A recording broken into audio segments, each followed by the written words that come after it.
যারা আশ্রমিক স্কুলে আছেন আদিবাসীরা, তাদের 1000 টাকা করে মাসে পেতেন খাবার জন্য, ওটা বাড়িয়ে 1800 টাকা করা হয়েছে। এইভাবে আমি জানি আপনাদের এখানে গঙ্গা ভাঙন বড় সমস্যা।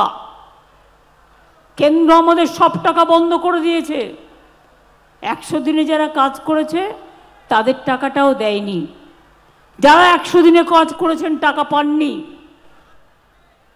পারলে যারা পারবেন, আমি 2 তারিখ থেকে আপনাদের জন্য কলকাতায় গান্ধী মূর্তির পাদদেশে একটা ধর্ণা শুরু করব আপনাদের জন্য।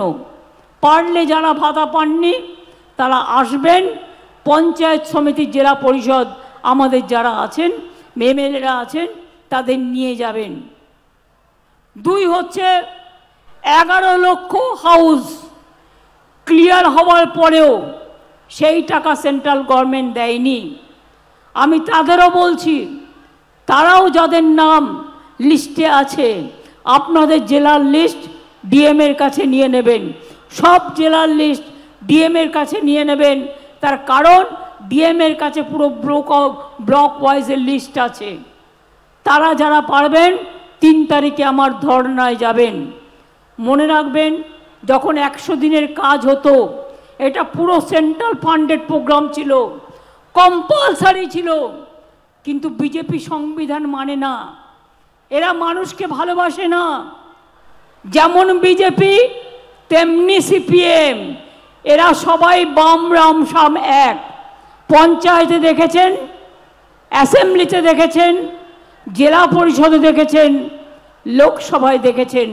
আপনারা 2 হাত ভরে আমাদের দিয়েছেন, তাই আমরাও 2 হাত ভরে আপনাদের দিচ্ছি।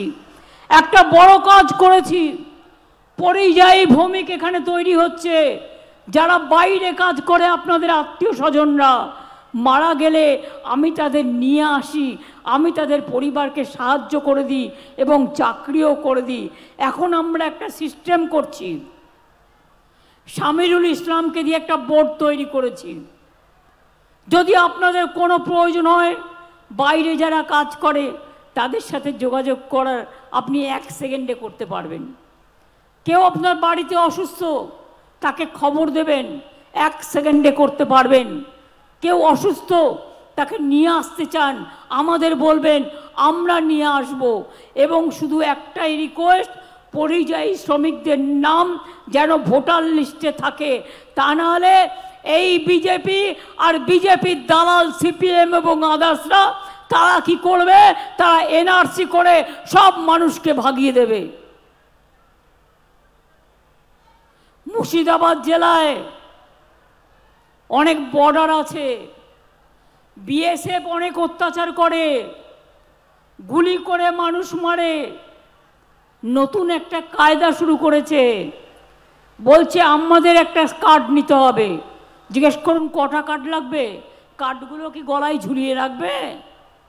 আধার কার্ড আছে, প্যান কার্ড আছে, রেশন কার্ড আছে, স্মার্ট কার্ড আছে, 100 দিনের কার্ড আছে, কন্যাশ্রীর কার্ড আছে, ঐক্যশ্রীর কার্ড আছে, শিক্ষাশ্রীর কার্ড আছে, সংখ্যালঘুর কার্ড আছে, জয় জোহারের কার্ড আছে, কিষানদের কার্ড আছে, মজদুরদের কার্ড আছে, আশাদের কার্ড আছে, আইসিডিএসদের কার্ড আছে, সেলফ হেল্প গ্রুপের কার্ড আছে।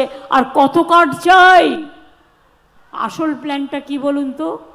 ওই কার্ডগুলো করিয়ে নিয়ে আপনাদের নামগুলো নথিভুক্ত করে নিয়ে পরে আপনাদের এখান থেকে তাড়িয়ে দেওয়ার প্ল্যান করবে, ডিটেনশন ক্যাম্পে রেখে দেবে। এসব করতে দেবেন না। কার্ডের যদি প্রয়োজন হয়, আমি ডিএমকে ইনস্ট্রাকশন দিচ্ছি, DM must instruct all the BDO and SDO.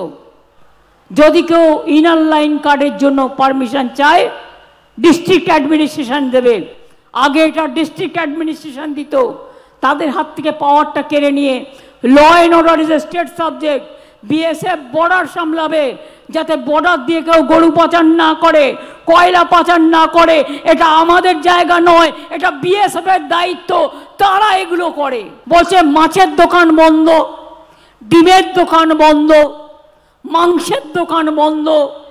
এ আবার কি কথা? মাছ, মাংস, ডিম সব যদি বন্ধ হয়ে যায়, তাহলে মানুষ কি বলবে? হাট্টি মাটিম টিম, আর তোমাদের ভোটে পারবো ডিম।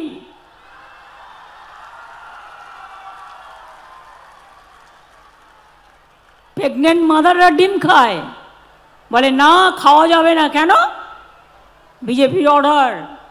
আর সিপিএম বিজেপির 1 নম্বরের দালাল। দেখেননি 34 বছর এরা? আজকে কংগ্রেসের সাথে আমাদের আন্ডারস্ট্যান্ডিং ভালো ছিল, যদি কেউ খারাপ করে থাকে তার নাম সিপিএম পার্টি। সিপিএম আজকে সবচেয়ে বড় দালাল হয়েছে ওদের।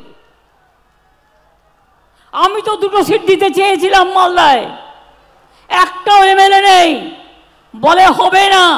আমি বললাম কটা চাই? 42। 42-এ 42টাই হারবে, আর বিজেপি জিতবে।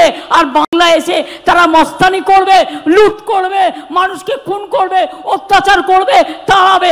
আমি হতে দেব না। আমার ক্ষমতা আছে, হিম্মত আছে, আমি বিজেপিকে লড়তে পারি।